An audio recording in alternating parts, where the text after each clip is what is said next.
ਚਾਹੇ ਕੋਈ ਮਰਜ਼ੀ ਗੱਲ ਹੋਵੇ, ਭਗਵੰਤ ਮਾਨ ਵਾਲੀ ਪੰਜਾਬ ਸਰਕਾਰ ਨੂੰ ਕਿਸੇ ਵੀ ਧਾਰਮਿਕ ਮਾਮਲੇ ਵਿੱਚ ਦਖਲ ਦੇਣ ਦੀ ਕੋਈ ਲੋੜ ਨਹੀਂ। ਇਹ ਪ੍ਰੋਗਰਾਮ ਜਿਹੜਾ ਸ਼੍ਰੀਨਗਰ 'ਚ ਹੋਇਆ, ਹੁਣ ਉਹ ਤਾਂ ਉੱਥੇ ਰੱਖਿਆ ਤਾਂ ਪ੍ਰੋਗਰਾਮ 9ਵੇਂ ਪਾਤਸ਼ਾਹ ਦੇ ਸ਼ਹੀਦੀ ਦੇ ਸੰਬੰਧ ਵਿੱਚ ਹੈ, ਪਰ ਉੱਥੇ ਗਾਣੇ ਲਾ ਕੇ ਭੰਗੜੇ ਪਾਏ ਜਾ ਰਹੇ ਨੇ ਤੇ ਨੱਚਣ ਨਚਾਉਣ ਵਾਲਿਆ ਫੂਫੜਪੁਣਾ ਇੰਨਾ ਗਲਤ ਸੀ ਵੀ ਉੱਥੇ ਜਿਹੜੇ ਸਿੱਖ ਬੱਚੇ ਗਏ ਹੋਏ ਸੀ ਉਹ ਬਹੁਤ ਮਾਨਸਿਕ ਤੌਰ ਤੇ ਪਰੇਸ਼ਾਨ ਹੋਏ, ਸੰਗਤਾਂ ਨੂੰ ਬੜਾ ਬੁਰਾ ਲੱਗਿਆ ਤੇ ਉਹਨਾਂ ਨੂੰ ਤਾਂ ਬੜੀ ਆਸ ਉਡੀਕ ਹੋਣੀ ਆ ਉੱਥੋਂ ਦੇ ਸਿੱਖਾਂ ਨੂੰ ਕਿ ਪੰਜਾਬ ਤੋਂ ਸਾਡੇ ਭਰਾਵਾਂ ਨੇ ਆਉਣਾ ਤੇ ਸਿੱਖੀ ਦਾ ਪ੍ਰਚਾਰ ਕਰਨਗੇ। ਤੇ ਸਾਡੇ ਵਾਲਿਆਂ ਨੇ ਜਾ ਕੇ ਚੰਦ ਚਾੜਤਾ, ਉੱਥੇ ਭੰਗੜੇ ਪਾਏ ਜਾ ਰਹੇ ਨੇ, ਲੁੱਡੀਆਂ ਪੈ ਰਹੀਆਂ ਨੇ ਤੇ ਉੱਪਰ ਵੀਰ ਸਿੰਘ ਜਿਹੜਾ ਗਾਉਣ ਵਾਲਾ ਉਹ ਗਾ ਰਿਹਾ, ਉਹਦੀ ਵੀਡੀਓ ਜਿਹੜੀ ਆ ਉਹ ਦੇਖ ਕੇ ਬੜੀ ਆਪਣੇ ਆਪ ਨੂੰ ਅਲਕਤ ਜੀ ਆਉਂਦੀ ਆ ਵੀ ਤੁਹਾਨੂੰ ਇਹ ਅਕਲ ਹੀ ਨਹੀਂ ਹੈਗੀ ਕਿ ਸ਼ਹੀਦੀ ਦਿਹਾੜੇ ਕਿਵੇਂ ਮਨਾਏ ਜਾਂਦੇ ਆ। ਹੁਣ ਭਗਵੰਤ ਮਾਨ ਨੇ ਮਾਫੀ ਤਾਂ ਮੰਗਣੀ ਨਹੀਂ, ਉਹਦੀ ਵੀ ਜੁੰਡਲੀ ਬੇਅੰਤ ਸਿੰਘ ਵਰਗੀ ਹੋਈ ਆ। ਇਹ ਜਿਹੜੀ ਸੱਤਾ ਨਾ, ਜਿਹੜੀ ਕੁਰਸੀ ਆ, ਇਹਦਾ ਨਸ਼ਾ ਬੜਾ ਖਤਰਨਾਕ। ਕਿਸੇ ਕੌਮ ਦੇ ਕਿਸੇ ਧਰਮ ਦੇ ਜਜ਼ਬਾਤਾਂ ਦੀ ਕੋਈ ਕਦਰ ਨਹੀਂ, ਬਸ ਅਸੀਂ ਬੜੇ ਮਹਾਨ ਆ। ਜਿਨ੍ਹਾਂ ਲੋਕਾਂ ਦੀ ਫਿਤਰਤ ਹੀ ਇੰਡੀਅਨ ਨੈਸ਼ਨਲਿਜ਼ਮ ਵਾਲੀ ਆ, ਜਿਨ੍ਹਾਂ ਦਾ ਸਦਾ ਦਿੱਲੀ ਵੱਲ ਮੋਹ ਰਹਿੰਦਾ, ਉਹ ਅੰਮ੍ਰਿਤਸਰ ਨੂੰ, ਪੰਥ ਨੂੰ, ਪੰਜਾਬ ਨੂੰ ਪਿਆਰ ਕਿਵੇਂ ਕਰ ਲੈਣ। ਇਹ ਲੋਕ ਇਹਨਾਂ ਦੇ ਹਵਾਲੇ ਜਦੋਂ ਸਮਾਗਮ ਕਰਾਂਗੇ ਗੁਰੂ ਸਾਹਿਬਾਨ ਦੇ, ਆਹੀ ਕੁਝ ਨਿਕਲੂ। ਇਹ ਪਹਿਲਾ ਹੀ ਪ੍ਰੋਗਰਾਮ ਸੀਗਾ ਜੀ ਤੋਂ ਬਾਅਦ ਚ ਹਰ ਉਹ ਬੰਦਾ ਜਿਹੜਾ ਪਿਛਲੇ ਦਿਨੀ ਇਤਰਾਜ਼ ਕਰਦਾ ਸੀਗਾ ਕਿ ਜੀ ਸ਼੍ਰੋਮਣੀ ਕਮੇਟੀ ਤੇ ਅਕਾਲ ਤਖਤ ਸਾਹਿਬ ਨੂੰ, ਭਗਵੰਤ ਮਾਨ ਵਾਲੀ ਸਰਕਾਰ ਨੂੰ ਰੋਕਣਾ ਨਹੀਂ ਚਾਹੀਦਾ, ਕਰ ਦੇਣੇ ਚਾਹੀਦੇ ਆ ਪ੍ਰੋਗਰਾਮ, ਅੱਜ ਸਾਰੇ ਹੀ ਕਹਿੰਦੇ ਆ ਇਹ ਤਾਂ ਬੜੇ ਮਾੜੇ ਕਰਨਗੇ। ਔਰ ਸੱਚੀ ਗੱਲ ਆ, ਜੇ ਇਹ ਇਹਨਾਂ ਨੂੰ ਖੁੱਲ੍ਹ ਦਿੱਤੀ ਗਈ ਬਹੁਤ ਚੰਦ ਚਾੜਨਗੇ। ਜਦੋਂ ਵੀ ਉਹ ਫੋਟੋਆਂ ਸਾਹਮਣੇ ਆਉਂਦੀਆਂ ਨੇ ਤਾਂ ਦਿਲ ਦੁਖੀ ਹੁੰਦਾ ਵੀ ਇਹ ਕੀ ਹੋ ਰਿਹਾ। ਹੁਣ ਉਹਨੇ ਮਾਫੀ ਮੰਗ ਲਈ, ਅਗੇ ਜੀ ਬੜਾ ਮੇਰੇ ਤੋਂ ਤਾਂ ਗੁਨਾਹ ਹੋ ਗਿਆ, ਬੜਾ ਮਾੜਾ ਹੋ ਗਿਆ। ਕੀ ਉਹ ਸਾਰਾ ਕੁਝ ਜਿਹੜਾ ਸੋਸ਼ਲ ਮੀਡੀਆ ਤੇ ਵੀਡੀਓ ਚੜ ਚੁੱਕੀਆਂ ਨੇ ਉਹਦੀਆਂ ਉਹ ਲੈ ਜਾਣਗੀਆਂ? ਆਉਣ ਵਾਲੇ ਸਮੇਂ ਦੇ ਵਿੱਚ ਉਹ ਦਿਖਾ ਕੇ ਕਹਿਣਗੇ ਦੇਖੋ ਜੀ, ਜੇਕਰ ਉੱਥੇ ਗੁਰੂ ਸਾਹਿਬ ਦਾ ਸ਼ਹੀਦੀ ਦਿਹਾੜਾ ਭੰਗੜੇ ਪਾ ਕੇ ਹੋ ਰਿਹਾ ਮਨਾਇਆ ਜਾ ਸਕਦਾ ਤਾਂ ਆਪਾਂ ਵੀ ਮਨਾਈਏ, ਫਿਰ ਹੋਰ ਵੀ ਮਨਾਉਣਗੇ। 84 ਉੱਤੇ ਪ੍ਰੋਗਰਾਮ ਖਬਰ ਦੀ ਖਬਰ ਦੇਖ ਰਹੇ ਸਾਰੇ ਦਰਸ਼ਕਾਂ ਨੂੰ ਮੈਂ ਸਰਬਜੀਤ ਸਿੰਘ ਘੁਮਾਣ ਫਤਿਹ ਅਰਜ਼ ਕਰਦਾ ਜੀ। ਵਾਹਿਗੁਰੂ ਜੀ ਕਾ ਖਾਲਸਾ, ਵਾਹਿਗੁਰੂ ਜੀ ਕੀ ਫਤਿਹ। ਪਿਛਲੇ ਦਿਨੀ ਸ਼੍ਰੋਮਣੀ ਗੁਰਦੁਆਰਾ ਪ੍ਰਬੰਧਕ ਕਮੇਟੀ ਤੇ ਅਕਾਲ ਤਖਤ ਸਾਹਿਬ ਦੇ ਵੱਲੋਂ ਭਗਵੰਤ ਮਾਨ ਦੀ ਪੰਜਾਬ ਸਰਕਾਰ ਨੂੰ ਇਹ ਚੇਤਾਵਨੀ ਦਿੱਤੀ ਗਈ, ਰੋਕਿਆ ਟੋਕਿਆ ਗਿਆ ਕਿ ਜਿਹੜਾ ਤੁਸੀਂ ਪ੍ਰੋਗਰਾਮ ਉਲੀਕੀ ਫਿਰਦੇ ਹੋ 9ਵੇਂ ਪਾਤਸ਼ਾਹ ਦੀ ਸ਼ਹੀਦੀ ਸ਼ਤਾਬਦੀ ਦੇ ਸੰਬੰਧ ਵਿੱਚ, ਕਿਉਂਕਿ ਇਸ ਵਾਰ 350 ਸਾਲਾ ਸ਼ਹੀਦੀ ਸ਼ਤਾਬਦੀ 9ਵੇਂ ਪਾਤਸ਼ਾਹ ਦੀ ਆ ਰਹੀ ਹੈ, ਵੀ ਇਹ ਪ੍ਰੋਗਰਾਮ ਤੁਸੀਂ ਨਾ ਕਰੋ। ਜਦੋਂ ਇਹ ਗੱਲ ਪਬਲਿਕ ਦੇ ਵਿੱਚ, ਸੰਗਤ ਦੇ ਵਿੱਚ, ਲੋਕਾਂ ਵਿੱਚ ਆਈ ਤਾਂ ਬਹੁਤ ਸਾਰੇ ਲੋਕਾਂ ਨੂੰ ਬੁਰਾ ਵੀ ਲੱਗਿਆ ਸੀ ਕਿ ਅਕਾਲ ਤਖਤ ਸਾਹਿਬ ਨੂੰ ਜਾਂ ਸ਼੍ਰੋਮਣੀ ਕਮੇਟੀ ਨੂੰ ਇਉਂ ਨਹੀਂ ਰੋਕਣਾ ਟੋਕਣਾ ਚਾਹੀਦਾ, ਕਿਉਂਕਿ ਭਗਵੰਤ ਮਾਨ ਤੇ ਉਹਦੇ ਸਾਥੀਆਂ ਦਾ ਕਹਿਣਾ ਸੀ ਕਿ ਜਦੋਂ 300 ਸਾਲਾ ਪ੍ਰਕਾਸ਼ ਪੁਰਬ ਮਨਾਇਆ ਖਾਲਸਾ ਪੰਥ ਦਾ ਸਿਰਜਣਾ ਦਿਹਾੜਾ, ਉਦੋਂ ਪੰਜਾਬ ਦੇ ਵਿੱਚ ਬਾਦਲ ਦਲ ਦਾ ਰਾਜ ਸੀ, ਅਕਾਲੀ ਦਲ ਦਾ, ਤੇ ਉਦੋਂ ਤਾਂ ਭਾਜਪਾ ਵਾਲੇ ਵੀ ਨਾਲ ਸੱਦ ਕੇ ਪ੍ਰੋਗਰਾਮ ਕੀਤੇ, ਕਰਾਏ ਗਏ। ਤੇ ਹੁਣ ਜੇਕਰ ਅਸੀਂ ਵੀ ਸਿੱਖਾਂ ਦੇ ਘਰਾਂ 'ਚ ਜੰਮੇ ਆ, ਜੇ ਅਸੀਂ ਸ਼ਤਾਬਦੀ ਮਨਾਉਣ ਦੇ ਲਈ ਆਪਣਾ ਯੋਗਦਾਨ ਪਾਉਣਾ ਚਾਹੁੰਦੇ ਆ ਤਾਂ ਸਾਨੂੰ ਕਿਉਂ ਰੋਕਿਆ ਟੋਕਿਆ ਜਾ ਰਿਹਾ? ਸੋ ਇਸ ਮਸਲੇ ਦੇ ਉੱਤੇ ਪੰਥ ਵਿੱਚ, ਸੰਗਤ ਵਿੱਚ ਚਰਚਾ ਚੱਲ ਰਹੀ ਸੀ ਕਿ ਠੀਕ ਗੱਲ ਕਿਹੜੀ ਹੈ। ਪਰ ਅੱਜ ਸਵੇਰ ਤੋਂ ਜੋ ਕੁਝ ਵਾਪਰਿਆ ਉਹਨੂੰ ਦੇਖਦਿਆਂ ਹੋਇਆਂ ਲੋਕਾਂ ਦਾ ਇਹ ਵਿਚਾਰ ਬਣ ਗਿਆ ਕਿ ਚਾਹੇ ਕੋਈ ਮਰਜ਼ੀ ਗੱਲ ਹੋਵੇ, ਭਗਵੰਤ ਮਾਨ ਵਾਲੀ ਪੰਜਾਬ ਸਰਕਾਰ ਨੂੰ ਇਹ ਸ਼ਹੀਦੀ ਸਮਾਰੋਹ ਤਾਂ ਇੱਕ ਪਾਸੇ, ਕਿਸੇ ਵੀ ਧਾਰਮਿਕ ਮਾਮਲੇ ਵਿੱਚ ਦਖਲ ਦੇਣ ਦੀ ਕੋਈ ਲੋੜ ਨਹੀਂ। ਇਹ ਗੱਲ ਇਸ ਕਰਕੇ ਅੱਜ ਸਾਹਮਣੇ ਆਈ ਹੈ ਕਿ ਜਿਹੜਾ ਪੰਜਾਬ ਸਰਕਾਰ ਦਾ ਭਾਸ਼ਾ ਵਿਭਾਗ, ਜਿਹਦਾ ਇਹਨਾਂ ਨੇ ਇੱਕ ਜਸਵੰਤ ਸਿੰਘ ਜਫਰ ਨਾਂ ਦਾ ਸਾਹਿਤਕਾਰ ਸੱਜਣ ਮੁਖੀ ਥਾਪਿਆ, ਉਹਦੇ ਰਾਹੀਂ ਪੰਜਾਬ ਸਰਕਾਰ ਨੇ ਸ਼੍ਰੀਨਗਰ ਦੇ ਵਿੱਚ ਪ੍ਰੋਗਰਾਮ ਕਰਾਇਆ ਤੇ ਇਹ ਪ੍ਰੋਗਰਾਮ ਜਿਹੜਾ ਸ਼੍ਰੀਨਗਰ 'ਚ ਹੋਇਆ, ਹੁਣ ਉਹ ਤਾਂ ਉੱਥੇ ਰੱਖਿਆ ਤਾਂ ਪ੍ਰੋਗਰਾਮ 9ਵੇਂ ਪਾਤਸ਼ਾਹ ਦੇ ਸ਼ਹੀਦੀ ਦੇ ਸੰਬੰਧ ਵਿੱਚ ਹੈ, ਪਰ ਉੱਥੇ ਗਾਣੇ ਲਾ ਕੇ ਭੰਗੜੇ ਪਾਏ ਜਾ ਰਹੇ ਨੇ ਤੇ ਨੱਚਣ ਨਚਾਉਣ ਵਾਲਿਆ ਫੂਫੜਪੁਣਾ ਇੰਨਾ ਗਲਤ ਸੀ ਵੀ ਉੱਥੇ ਜਿਹੜੇ ਸਿੱਖ ਬੱਚੇ ਗਏ ਹੋਏ ਸੀ ਉਹ ਬਹੁਤ ਮਾਨਸਿਕ ਤੌਰ ਤੇ ਪਰੇਸ਼ਾਨ ਹੋਏ, ਸੰਗਤਾਂ ਨੂੰ ਬੜਾ ਬੁਰਾ ਲੱਗੇ। ਹੁਣ ਇਹ ਤਾਂ ਆਪਾਂ ਨੂੰ ਸਭ ਨੂੰ ਹੀ ਪਤਾ ਕਿ ਜਿਹੜਾ ਸਿੱਖ ਧਰਮ ਦੇ, ਸਿੱਖ ਕੌਮ ਦੇ ਮਸਲੇ ਹੁੰਦੇ ਆ ਉਹ ਬਿਲਕੁਲ ਇੱਕ ਧਾਰਮਿਕ ਮਰਿਆਦਾ ਦੇ ਤਹਿਤ ਆਪਾਂ ਮਨਾਉਂਦੇ ਆ, ਪਰ ਸਰਕਾਰੀ ਸਮਾਰੋਹ ਬਿਲਕੁਲ ਹੋਰ ਤਰੀਕੇ ਨਾਲ ਹੁੰਦੇ ਆ। ਸੋ ਕੋਈ ਵੀਰ ਸਿੰਘ ਨਾਂ ਦਾ ਨੌਜਵਾਨ ਹੈ ਜਿਹੜਾ ਗਾਉਂਦਾ ਵਜਾਉਂਦਾ ਹੈ, ਉਹਦੇ ਬਾਰੇ ਅਖਬਾਰਾਂ 'ਚ ਖਬਰ ਵੀ ਦਿੱਤੀ ਗਈ ਸੀ ਕਿ ਜੀ ਉਹ ਆਵੇਗਾ ਤੇ ਇੱਥੇ ਬੜਾ ਵੱਡਾ ਪ੍ਰੋਗਰਾਮ ਕਰਨਾ ਹੈ, ਪਰ ਇਹ ਨਹੀਂ ਸੀ ਪਤਾ ਕਿ ਸਰਕਾਰ ਆਹ ਚੰਦ ਵੀ ਚਾੜ ਸਕਦੀ ਹੈ। ਜਿਹੜਾ ਵੀ ਬੰਦਾ ਜ਼ਿੰਦਗੀ ਦੇ ਵਿੱਚ ਕਦੇ ਕਸ਼ਮੀਰ ਗਿਆ ਹੋਵੇ ਉਹ ਆ ਕੇ ਇੱਕ ਗੱਲ ਬੜੀ ਆਪਣੇ ਆਪ ਦੇ ਨਾਲ ਲੈ ਕੇ ਆਉਂਦਾ ਤੇ ਥਾਂ ਥਾਂ ਤੇ ਦੱਸਦਾ ਕਿ ਸਾਰੇ ਕਸ਼ਮੀਰ ਦੇ ਵਿੱਚ ਕੋਈ ਪੱਗ ਦਾੜੇ ਤੋਂ ਬਗੈਰ ਸਿੱਖ ਨਹੀਂ ਲੱਭ ਸਕਦਾ, ਉੱਥੇ ਆਨੰਦ ਕਾਰਜ ਹੀ ਨਹੀਂ ਹੁੰਦੇ। ਜਿਹੜਾ ਅਨੰਤਨਾਗ ਤੋਂ ਨਾਲ ਲੱਗਦਾ ਇਲਾਕਾ ਜਿੱਥੇ ਚਿੱਠੀ ਸਿੰਘਪੁਰਾ ਵਾਲਾ ਬੈਲਟ ਆ, ਸਾਰੀ ਤਰਾਲ ਦਾ ਇਲਾਕਾ, ਸ਼੍ਰੀਨਗਰ ਦੇ ਇੱਕ ਹੋਰ ਇਧਰਲੇ ਪਾਸੇ ਨੂੰ ਬੈਲਟ, ਮੈਂ ਉੱਥੇ ਖੁਦ ਜਦੋਂ ਦੇਖਿਆ ਬੜਾ ਮਨ ਨੂੰ ਵਧੀਆ ਲੱਗਾ ਕਿ ਇੱਕ ਵੀ ਬੰਦਾ ਇਹੋ ਜਿਹਾ ਨਹੀਂ ਜਿਹਦੇ ਪੱਗ ਦਾੜਾ ਨਹੀਂ ਹੈਗਾ, ਸਿੱਖ ਉਹੀ ਆ ਜਿਹਦੇ ਪੱਗ ਤੇ ਦਾੜਾ। ਤੇ ਉਹਨਾਂ ਨੂੰ ਤਾਂ ਬੜੀ ਆਸ ਉਡੀਕ ਹੋਣੀ ਆ ਉੱਥੋਂ ਦੇ ਸਿੱਖਾਂ ਨੂੰ ਕਿ ਪੰਜਾਬ ਤੋਂ ਸਾਡੇ ਭਰਾਵਾਂ ਨੇ ਆਉਣਾ ਤੇ ਸਿੱਖੀ ਦਾ ਪ੍ਰਚਾਰ ਕਰਨਗੇ, ਤੇ ਸਾਡੇ ਵਾਲਿਆਂ ਨੇ ਜਾ ਕੇ ਚੰਦ ਚਾੜਤਾ। ਉੱਥੇ ਭੰਗੜੇ ਪਾਏ ਜਾ ਰਹੇ ਨੇ, ਲੁੱਡੀਆਂ ਪੈ ਰਹੀਆਂ ਨੇ ਤੇ ਉੱਪਰ ਵੀਰ ਸਿੰਘ ਜਿਹੜਾ ਗਾਉਣ ਵਾਲਾ ਉਹ ਗਾ ਰਿਹਾ, ਉਹਦੀ ਵੀਡੀਓ ਜਿਹੜੀ ਆ ਉਹ ਦੇਖ ਕੇ ਬੜੀ ਆਪਣੇ ਆਪ ਨੂੰ ਅਲਕਤ ਜੀ ਆਉਂਦੀ ਆ ਵੀ ਤੁਹਾਨੂੰ ਇਹ ਅਕਲ ਹੀ ਨਹੀਂ ਹੈਗੀ ਕਿ ਸ਼ਹੀਦੀ ਦਿਹਾੜੇ ਕਿਵੇਂ ਮਨਾਏ ਜਾਂਦੇ। ਜਿਹੜਾ ਇਸ ਪ੍ਰੋਗਰਾਮ ਦਾ ਸਾਰਾ ਰੂਪਰੇਖਾ ਲਿਖੀ ਗਈ ਉਹ ਅਖਬਾਰਾਂ 'ਚ ਛਪੀ ਆ। ਪੰਜਾਬੀ ਜਾਗਰਣ ਜਿਹੜਾ RSS ਨਾਲ ਸੰਬੰਧਿਤ ਅਖਬਾਰ ਹੈ, ਉਹਨੇ ਲਿਖਿਆ ਹੋਇਆ ਸੀ ਕਿ 24 ਜੁਲਾਈ ਨੂੰ ਸ਼ਾਮ 5 ਵਜੇ ਟੈਗੋਰ ਹਾਲ ਦੇ ਵਿੱਚ ਰਸ ਭਿੰਨਾ ਸੰਗੀਤਕ ਸਮਾਗਮ ਹੋਵੇਗਾ। ਇੱਥੇ ਕੀਰਤਨ ਦਰਬਾਰ ਜਾਂ ਕਵੀ ਦਰਬਾਰ ਨਹੀਂ ਲਿਖਿਆ ਹੋਇਆ, ਸਾਫ਼ ਲਿਖਿਆ ਹੋਇਆ ਕਿ ਸੰਗੀਤਕ ਸਮਾਗਮ ਹੋਵੇਗਾ। ਤੇ ਉਹਦੇ ਵਿੱਚ ਅਗਲਾ ਪੁਆਇੰਟ ਇਹ ਲਿਖਿਆ ਹੋਇਆ ਸੀ ਕਿ ਗੁਰੂ ਨਾਨਕ ਜਹਾਜ਼ ਫਿਲਮ ਵਿੱਚ ਗੁਰੂ ਤੇਗ ਬਹਾਦਰ ਜੀ ਦੀ ਬਾਣੀ ਦਾ ਗਾਇਨ ਕਰਨ ਵਾਲੇ ਬੜੇ ਰਸੀਲੇ ਅਤੇ ਮਨਮੋਹਣੇ ਨੌਜਵਾਨ ਗਾਇਕ ਵੀਰ ਸਿੰਘ ਗੁਰੂ ਸਾਹਿਬ ਦੀ ਬਾਣੀ ਜਾਣੀ ਕਿ 9ਵੇਂ ਪਾਤਸ਼ਾਹ ਦੀ ਬਾਣੀ ਦਾ ਗਾਇਨ ਕਰਨਗੇ ਤੇ ਨਾਲ ਹੀ ਮੁਹੱਬਤੀ ਤੇ ਬਿਸਮਾਦੀ ਕਲਾਮ ਪੇਸ਼ ਕਰਨਗੇ। ਭਾਸ਼ਾ ਵਿਭਾਗ ਪੰਜਾਬ ਵੱਲੋਂ ਕਸ਼ਮੀਰ ਵਿੱਚ ਵਸਦੇ ਸਮੂਹ ਪੰਜਾਬੀਆਂ ਅਤੇ ਗੁਰੂ ਪਿਆਰਿਆਂ ਨੂੰ ਇਸ ਸਮਾਗਮ ਵਿੱਚ ਹੁਮ ਹਮਾ ਕੇ ਹਿੱਸਾ ਲੈਣ ਦਾ ਪ੍ਰੇਮ ਸਾਹਿਤ ਖੁੱਲ੍ਹਾ ਸੱਦਾ ਦਿੱਤਾ ਗਿਆ। ਹੁਣ ਇਸ ਪ੍ਰੋਗਰਾਮ ਦੇ ਵਿੱਚ ਆਪਾਂ ਨੂੰ ਇਤਿਹਾਸਕ ਸੰਦਰਭ, ਸਾਹਿਤਕ ਸੰਦਰਭ ਤੇ ਹੋਰ ਕਈ ਸੰਦਰਭ ਦੇਖਣੇ ਪੈਣਗੇ।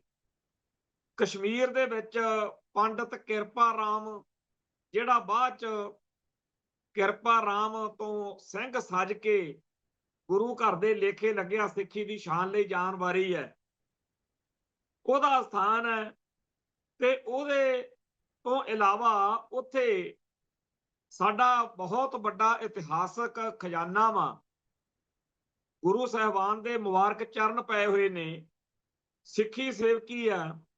ਤੇ ਇਹੋ ਜਿਹੇ ਮਾਹੌਲ 'ਚ ਜਦੋਂ ਪੰਜਾਬ ਸਾਡਾ ਸਿੱਖ ਹੋਮਲੈਂਡ ਆ, ਇੱਥੋਂ ਸਾਰੇ ਸੰਸਾਰ ਦੇ ਵਿੱਚ ਵੀ ਜਾਂ ਪੰਜਾਬ ਤੋਂ ਬਾਹਰਲੇ ਸੂਬਿਆਂ ਵਿੱਚ ਵੀ ਜਦੋਂ ਕੋਈ ਪੰਜਾਬੀ ਜਾਂਦਾ, ਪੰਜਾਬ ਤੋਂ ਜਾਂਦਾ ਸਿੱਖ, ਉਹਦੇ ਪ੍ਰਤੀ ਉਹਨਾਂ ਦੀ ਬੜੀ ਖਿੱਚ ਹੁੰਦੀ ਆ।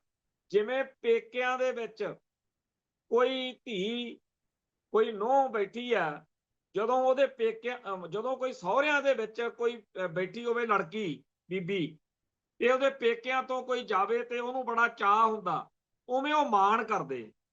ਪਰ ਜੇਕਰ ਕੋਈ ਜਾ ਕੇ ਉੱਥੇ ਪੁੱਠੀਆਂ ਹਰਕਤਾਂ ਕਰੇ ਕਿੰਨਾ ਘਟਾ ਹੁੰਦਾ। ਸੋ ਜਿਹੜਾ ਕੱਲ ਇਹ ਪ੍ਰੋਗਰਾਮ ਸਰਕਾਰ ਨੇ, ਪੰਜਾਬ ਸਰਕਾਰ ਨੇ ਉੱਥੇ ਕਰਾਇਆ, ਇਹਦਾ ਬਹੁਤ ਹੀ ਜ਼ਿਆਦਾ ਵਿਰੋਧ ਹੋਇਆ। ਪ੍ਰੋਗਰਾਮ ਦੇ ਵਿੱਚ ਜਿਸ ਤਰੀਕੇ ਨਾਲ ਭੰਗੜਾ ਪਾਇਆ ਗਿਆ, ਜਿਸ ਤਰੀਕੇ ਦੇ ਗਾਣੇ ਗਾਏ ਗਏ, ਤੇ ਮਗਰ ਉੱਥੇ ਲਿਖਿਆ ਹੋਇਆ ਸੀ 9ਵੇਂ ਪਾਤਸ਼ਾਹ ਦੀ ਸ਼ਹਾਦਤ ਨੂੰ ਸਮਰਪਿਤ ਪ੍ਰੋਗਰਾਮ। ਅੱਜ ਤੱਕ ਕਦੇ ਆਪਾਂ ਦੇਖਿਆ ਦੁਨੀਆ 'ਚ? ਵੈਸੇ ਮੈਨੂੰ ਤਾਂ ਕਦੇ ਨਹੀਂ ਇਹੋ ਜਿਹੀ ਗੱਲ ਲੱਭੀ ਕਰੀ। ਜਿੱਥੇ ਗੁਰੂ ਪਾਤਸ਼ਾਹ ਨਾਲ ਸੰਬੰਧਿਤ ਪ੍ਰੋਗਰਾਮ ਹੋਵੇ ਉੱਥੇ ਇਹ ਗੱਲ ਸੋਚੀ ਵੀ ਨਹੀਂ ਜਾ ਸਕਦੀ। ਪਰ ਜ਼ਮਾਨਾ ਬਦਲ ਗਿਆ ਕਹਿੰਦੇ ਜੀ। ਹੁਣ ਸਾਡੇ ਧਰਮ ਦੇ ਵਿੱਚ ਇਹ ਜਿਹੜਾ ਨਿਘਾਰ ਆ ਰਿਹਾ ਸਮਾਜ ਵਿੱਚ, ਇਹਨੂੰ ਫੜਨ ਦੀ, ਇਹਨੂੰ ਸਮਝਣ ਦੀ ਲੋੜ ਆ।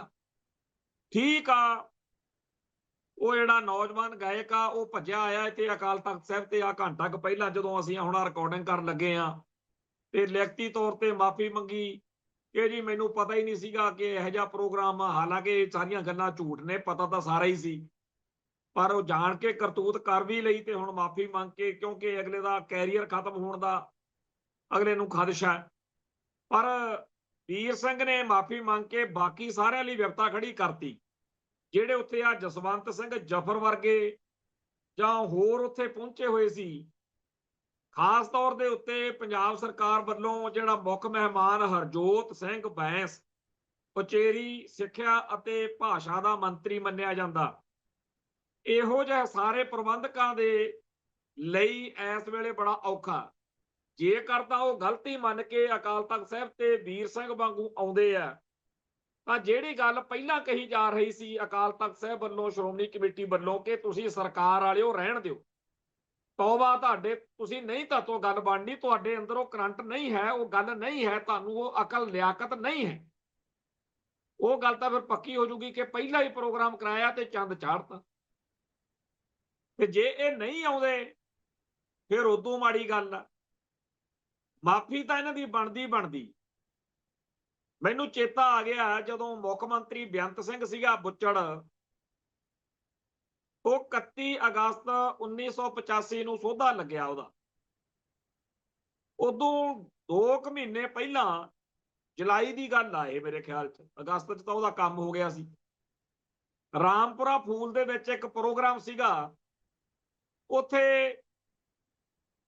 ਪ੍ਰੋਗਰਾਮ ਦੇ ਵਿੱਚ ਕਾਂਗਰਸ ਦੇ ਲੀਡਰਾਂ ਨੇ ਸ਼ੇਰ ਸਿੰਘ ਗਾਗੋਵਾਲ, ਪੰਡਿਤ ਸੋਮਦੱਤ ਸ਼ਰਮਾ ਤੇ ਹੋਰ ਉੱਥੇ ਬਥੇਰੇ ਲੀਡਰ ਸੀ, ਉਹ ਚਾਪਲੂਸੀਆਂ ਕਰ ਰਹੇ ਸੀ ਸਟੇਜ ਤੋਂ। ਪਹਿਲਾਂ ਇੱਕ ਬੋਲਿਆ ਪੰਡਿਤ ਸੋਮਦੱਤ ਸ਼ਰਮਾ, ਸ਼ਾਇਦ ਬਰਨਾਲੇ ਤੋਂ ਵਿਧਾਇਕ ਸੀ ਉਹ ਕਹਿੰਦਾ ਜੀ ਜਦੋਂ ਧਰਤੀ ਤੇ ਪਾਪ ਵੱਧ ਜਾਂਦੇ ਆ ਉਦੋਂ ਫਿਰ ਕ੍ਰਿਸ਼ਨ ਭਗਵਾਨ ਆਪ ਆਉਂਦਾ, ਤੇ ਹੁਣ ਪੰਜਾਬ ਦੇ ਵਿੱਚ ਇਹ ਜਿਹੜਾ ਮੁੱਖ ਮੰਤਰੀ ਬੇਅੰਤ ਸਿੰਘ ਆ, ਇਹ ਕ੍ਰਿਸ਼ਨ ਭਗਵਾਨ ਦਾ ਹੀ, ਰਾਮਚੰਦਰ ਦਾ ਹੀ ਰੂਪ ਆ। ਉਸ ਤੋਂ ਬਾਅਦ ਚ ਜਿਹੜੇ ਕਾਂਗਰਸ ਦੇ ਦੂਜੇ ਲੀਡਰ ਸੀਗੇ ਉਹ ਖੜੇ ਹੋ ਗਏ, ਗਾਗੇਵਾਲ ਦਾ ਹੋਰ, ਉਹ ਕਹਿੰਦੇ ਵੀ ਪੰਡਤ ਜੀ ਗੱਲ ਤੁਹਾਡੀ ਸਹੀ ਆ, ਪਰ ਇਹ ਪੱਗ ਦਾੜੇ ਵਾਲਾ ਬੇਅੰਤ ਸਿੰਘ ਆ, ਤੇ ਇਹ ਤਾਂ ਗੁਰੂ ਨਾਨਕ ਅਤੇ ਗੁਰੂ ਗੋਬਿੰਦ ਸਿੰਘ ਦਾ ਅਵਤਾਰ ਆ। ਇਹੋ ਜਿਹੀਆਂ ਉੱਥੇ ਬਦਤਮੀਜੀ ਭਰੀਆਂ, ਸਿੱਖ ਜਜ਼ਬਾਤਾਂ ਨੂੰ ਲੂਣ ਵਾਲੀਆਂ ਹਰਕਤਾਂ ਜਦੋਂ ਹੋਈਆਂ ਤੇ ਸਿੱਖ ਜਗਤ ਵਿੱਚ ਵਿਰੋਧ ਹੋਇਆ, ਪੰਥ ਤਾਂ ਕਲ ਪਿਆ ਫਿਰੇ ਕਿ ਤੁਸੀਂ ਕਰਤੂਤਾਂ ਕੀ ਕਰਦੇ ਹੋ। ਬੇਅੰਤ ਸਿੰਘ ਤੇ ਉਹਦੀ ਜੁੰਡਲੀ ਕਵੇ ਜੀ, ਬੇਅੰਤ ਸਿੰਘ ਥੋੜੀ ਕਹਿੰਦਾ ਹੈਗਾ ਵੀ ਮੈਨੂੰ ਗੁਰੂ ਨਾਨਕ ਦੇਵ ਜੀ ਜਾਂ ਗੁਰੂ ਗੋਬਿੰਦ ਸਿੰਘ ਜੀ ਜਾਂ ਰਾਮਚੰਦਰ ਜਾਂ ਕ੍ਰਿਸ਼ਨ ਕਹੋ। ਤੇ ਉਸ ਮੌਕੇ ਕਈ ਇਹ ਦਲੀਲ ਦੇਣ ਕਿ ਜਿਹੜੇ ਹਿੰਦੂ ਨੇ ਉਹ ਤਾਂ ਕੁਝ ਨਹੀਂ ਇਤਰਾਜ਼ ਕਰਦੇ ਕਿ ਰਾਮਚੰਦਰ ਤੇ ਕ੍ਰਿਸ਼ਨ ਨਾਲ ਕਿਉਂ ਤੁਲਨਾ ਕੀਤੀ ਹੈ। ਕੁੱਲ ਮਿਲਾ ਕੇ ਬੇਅੰਤ ਸਿੰਘ ਆਕੜ ਗਿਆ, ਕਹਿੰਦਾ ਜੋ ਕਰਨਾ ਕਰ ਲੋ, ਮੈਂ ਨਹੀਂ ਇਸ ਗਲਤੀ ਨੂੰ ਮੰਨਦਾ। ਉਹ ਰੌਲਾ ਵੱਧਦਾ ਰਿਹਾ। ਅਖੀਰ ਹੋਰ ਬਈ ਬਹੁਤ ਸਾਰੇ ਕਾਰਨਾਂ ਕਰਕੇ, ਪਹਿਲਾਂ ਹੀ ਪੰਜਾਬ ਦੇ ਵਿੱਚ ਪੁਲਿਸ ਦਾ ਜੋ ਜ਼ਬਰ ਹੋ ਰਿਹਾ ਸੀ, ਜ਼ੁਲਮ ਹੋ ਰਿਹਾ ਸੀ, ਹੋਰ ਬੜੇ ਕਾਰਨ ਸੀ, ਉਹ ਬੇਅੰਤੇ ਬੁੱਚੜ ਨੂੰ ਫਿਰ 31 ਅਗਸਤ ਨੂੰ ਸੋਧਾ ਲਾ ਦਿੱਤਾ। ਹੁਣ ਵੀ ਪੰਜਾਬ ਦੇ ਵਿੱਚ ਥਾਂ ਥਾਂ ਦੇ ਉੱਤੇ ਪੁਲਿਸ ਜ਼ਬਰ ਦੇ ਖਿਲਾਫ ਲੋਕ ਲਾਮਬੰਦ ਹੋ ਰਹੇ ਆ, ਰੈਲੀਆਂ ਮੁਜ਼ਾਹਰੇ ਚੱਲ ਰਹੇ ਨੇ, ਝੂਠੇ ਪੁਲਿਸ ਮੁਕਾਬਲਿਆਂ ਵਿੱਚ ਪੰਜਾਬ ਦੀ ਜਵਾਨੀ ਦਾ ਘਾਣ ਹੋ ਰਿਹਾ।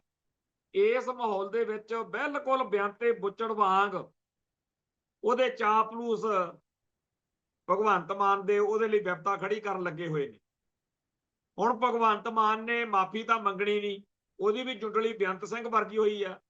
ਇਹ ਜਿਹੜੀ ਸੱਤਾ ਨਾ, ਜਿਹੜੀ ਕੁਰਸੀ ਆ, ਇਹਦਾ ਨਸ਼ਾ ਬੜਾ ਖਤਰਨਾਕ। ਕਿਸੇ ਕੌਮ ਦੇ, ਕਿਸੇ ਧਰਮ ਦੇ ਜਜ਼ਬਾਤਾਂ ਦੀ ਕੋਈ ਕਦਰ ਨਹੀਂ, ਬਸ ਅਸੀਂ ਬੜੇ ਮਹਾਨ ਆ। ਸੋ ਇਸ ਮਾਹੌਲ ਦੇ ਵਿੱਚ ਹਾਲਾਤ ਜਿਹੜੇ ਆ ਬੜੇ ਖਤਰਨਾਕ ਹੁੰਦੇ ਜਾ ਰਹੇ। ਆਮ ਸਿੱਖ ਨੌਜਵਾਨਾਂ ਨੂੰ ਚੇਤੇ ਆ ਜਾਂਦੀ ਆ ਗੱਲ ਕਿ ਦੀਪ ਸਿੱਧੂ ਕਹਿੰਦਾ ਹੁੰਦਾ ਸੀ ਕਿ ਭਗਵੰਤ ਮਾਨ ਬਿਆੰਤੇ ਬੁੱਚੜ ਨੂੰ ਵੀ ਮਾਤ ਪਾਊਗਾ, ਤੇ ਪਾ ਰਿਹਾ ਇਸ ਮੌਕੇ। ਇਸ ਮਾਹੌਲ ਦੇ ਵਿੱਚ ਜਿੰਨੀ ਸਿੱਖ ਜਜ਼ਬਾਤ ਦੀ ਹੇਠੀ ਹੋ ਰਹੀ ਹੈ, ਇਹ ਕੋਈ ਰਾਹ ਨਹੀਂ ਮਿਲ ਰਿਹਾ। ਹੁਣ ਵੀਰ ਸਿੰਘ ਤਾਂ ਮਾਫੀ ਮੰਗ ਕੇ, ਉਹਦੀ ਮਾਫੀ ਵੀ ਵੈਸੇ ਲੋਕਾਂ ਨੂੰ ਕੋਈ ਹਜਮ ਨਹੀਂ ਹੋ ਰਹੀ, ਕਿਉਂਕਿ ਜਿਹੜੀਆਂ ਉਹ ਗੱਲਾਂ ਕਹਿੰਦਾ ਹੈ ਨਾ ਕਿ ਜੀ ਮੈਨੂੰ ਪਤਾ ਹੀ ਨਹੀਂ ਲੱਗਿਆ, ਇਹ ਗੱਲ ਕੋਈ ਬਣਦੀ ਨਹੀਂ। ਪਤਾ ਸਭ ਕੁਝ ਸੀਗਾ, ਪਰ ਉਹਨੇ ਜਿਹੜਾ ਭੰਗੜੇ ਪਵਾਏ, ਮੈਨੂੰ ਸ਼ਰਮ ਆਉਂਦੀ ਆ ਉਹਨਾਂ ਲੋਕਾਂ ਤੇ, ਦੁਰਫਿੱਟੇ ਮੂੰਹ ਉਹਨਾਂ ਦੇ, ਜਿਹੜੇ ਉੱਥੇ ਪੱਗਾਂ ਬੰਨ੍ਹ ਕੇ ਸਟੇਜ ਤੇ ਭੰਗੜੇ ਪਾਉਂਦੇ ਫਿਰਦੇ ਸੀ। ਕਿੱਡੀ ਬੇਗੈਰਤੀ ਆ ਉਹਨਾਂ ਲੋਕਾਂ। ਤੇ ਵੀਰ ਸਿੰਘ ਉੱਥੇ ਗਾਣੇ ਗਾ ਰਿਹਾ ਸੀ, ਗਾਣੇ ਵੀ ਜਿਹੜੇ ਆਮ ਚਾਲੂ ਗਾਣੇ ਹੁੰਦੇ ਆ, ਕੋਈ ਉਹਦੇ ਚ ਧਰਮ ਕਰਮ ਨਹੀਂ ਸੀ। ਤੇ ਇਸ ਮਾਹੌਲ ਵਿੱਚ ਹੁਣ ਇਹ ਜਿਹੜੀ ਸਰਕਾਰ ਆ ਜਾਂ ਸਰਕਾਰੀ ਧਿਰ ਵਾ, ਇਹ ਜਿਹੋ ਜਿਹਾ ਦੇ ਹਵਾਲੇ ਪ੍ਰੋਗਰਾਮ ਕਰ ਰਹੀ ਆ, ਸਰਕਾਰੀ ਅਧਿਕਾਰੀਆਂ ਨੂੰ ਕੀ ਹੁੰਦਾ ਜੀ? ਇਹ ਪ੍ਰੋਗਰਾਮ ਧਾਰਮਿਕ ਜਨੂਨ, ਧਾਰਮਿਕ ਜਜ਼ਬੇ ਦੇ ਵਿੱਚੋਂ ਨਿਕਲਦੇ ਹੁੰਦੇ। ਆਪਾਂ ਨੂੰ ਪਤਾ ਹੈ ਕਿ ਜਿਹੜੇ ਇਹ ਸਰਕਾਰੀ ਮੁਲਾਜ਼ਮ ਆ, ਇਹਨਾਂ ਨੂੰ ਵਿਚਾਰਿਆਂ ਨੂੰ ਕੀ ਹੈ, ਜੋ ਮਰਜ਼ੀ ਇਹਨਾਂ ਨੂੰ ਕਹਿ ਦੋ, ਇਹਨਾਂ ਨੇ ਤਾਂ ਫਾਰਮੈਲਿਟੀ ਕਰਨੀ। ਜਿਨ੍ਹਾਂ ਨੂੰ ਇੰਨੀ ਅਕਲ ਨਹੀਂ ਵੀ ਗਾਉਣ ਵਾਲੇ ਲਾ ਕੇ ਥੋੜੀ ਸ਼ਹੀਦੀ ਦਿਹਾੜੇ ਮਨਾਈ ਦੇ ਆ। ਜਿਹੜਾ ਜਸਵੰਤ ਸਿੰਘ ਜਫਰ ਆ, ਇਸ ਬੰਦੇ ਦੇ ਜਿਹਨੂੰ ਨਹੀਂ ਪਤਾ, ਗੂਗਲ ਤੇ ਸਰਚ ਮਾਰਿਓ, ਇਹ ਕਿਤਾਬਾਂ ਲਿਖੀਆਂ ਨੇ। ਕਿਤਾਬਾਂ ਦਾ ਜਿਹੜਾ ਸਿਰਲੇਖ ਆ, ਉਹ ਪੜ੍ਹ ਕੇ ਬੜਾ ਆਪਣੇ ਆਪ ਨੂੰ ਔਖਾ ਲੱਗਦਾ ਕਿ ਕਿਹੋ ਜਿਹਾ ਬੰਦਾ। ਇੱਕ ਉਹਨੇ ਲਿਖਿਆ, ਅਸੀਂ ਨਾਨਕ ਦੇ ਕੀ ਲੱਗਦੇ ਹਾਂ, ਕਿਤਾਬ ਦਾ ਉਹਦੀ ਸਿਰਲੇਖ।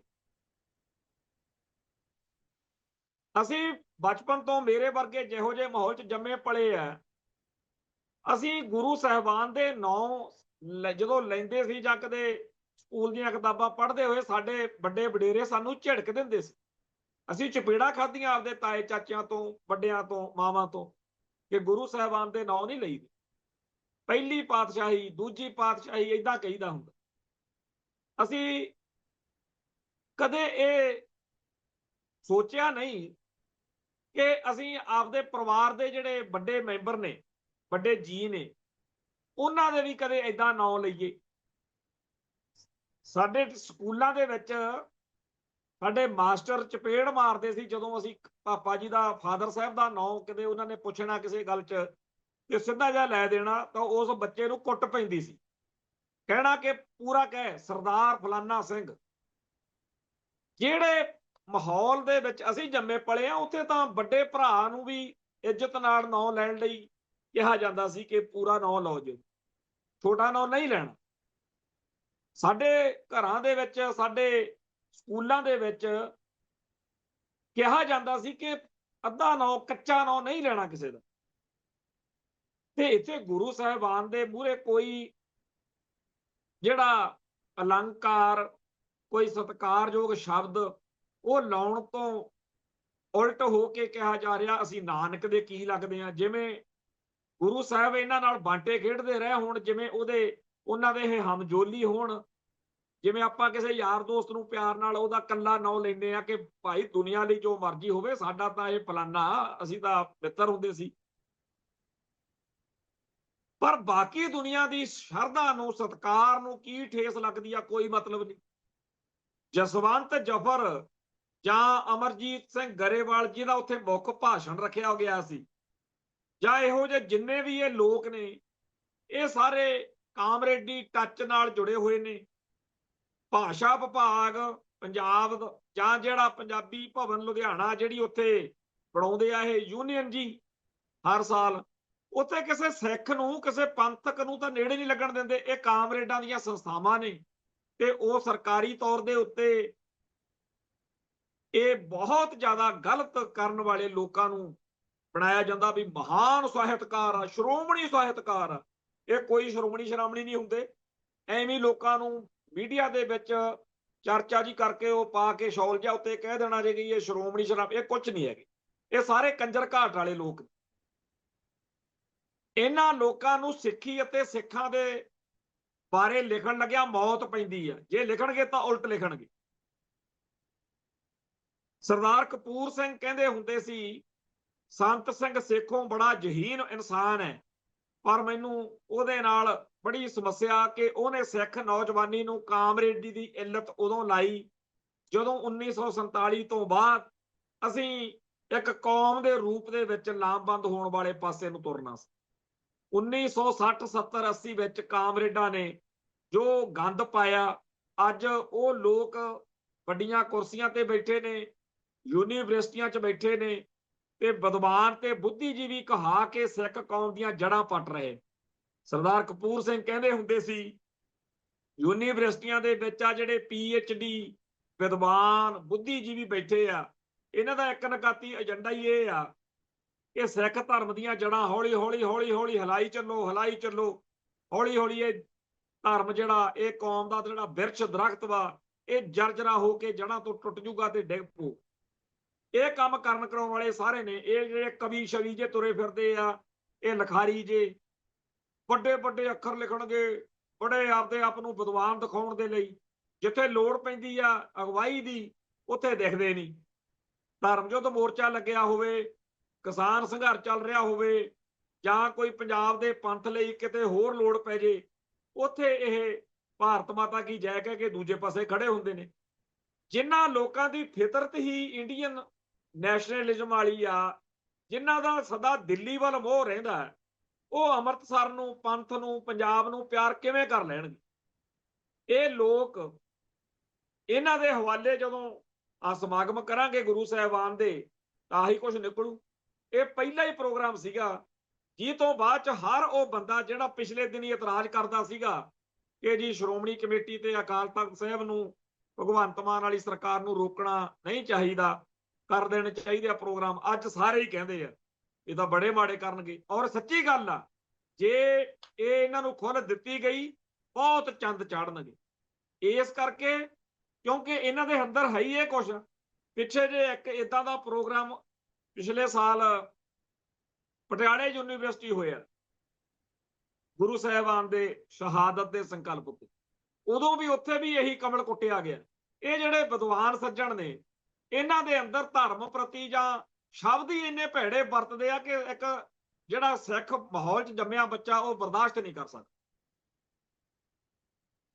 ਉਹ ਜਿਹੜਾ ਇਹ ਸਾਰਾ ਹਿਸਾਬ ਕਿਤਾਬ ਚੱਲ ਰਿਹਾ, ਇਹਦੇ ਵਿੱਚ ਉੱਥੇ ਦੇ ਬੱਚਿਆਂ ਨੂੰ ਕਿਵੇਂ ਇਹ ਸਾਰਾ ਲੋਕ ਉਥੋਂ ਦੇ ਕਸ਼ਮੀਰ ਦੇ ਲਿਖ ਲਿਖ ਕੇ ਪਾ ਰਹੇ ਆ, ਜਿਹੜੇ ਪ੍ਰੋਗਰਾਮ 'ਚ ਗਏ ਸੀ, ਕਿ ਸਾਡੇ ਨਿਆਣੇ ਜਿਹੜੇ ਨੇ, ਸਾਡੇ ਬੱਚੇ ਜਿਹੜੇ ਨੇ, ਉਹਨਾਂ ਨੂੰ ਬੜਾ ਔਖਾ ਲੱਗਦਾ। ਉੱਥੇ ਅਸੀਂ ਮਾਈਨੋਰਟੀ ਆ, ਤੇ ਜਿਹੜੇ ਉੱਥੇ ਦੂਜੀਆਂ ਕੌਮਾਂ ਦੇ ਬੱਚੇ ਨੇ ਉਹ ਮਖੌਲਾਂ ਕਰਨਗੇ ਵੀ ਆਹ ਸੀ ਤੁਹਾਡਾ ਧਰਮ, ਲਾ ਕੇ ਉੱਥੇ ਭੰਗੜੇ ਪਾਉਣ ਲੱਗ ਗਏ।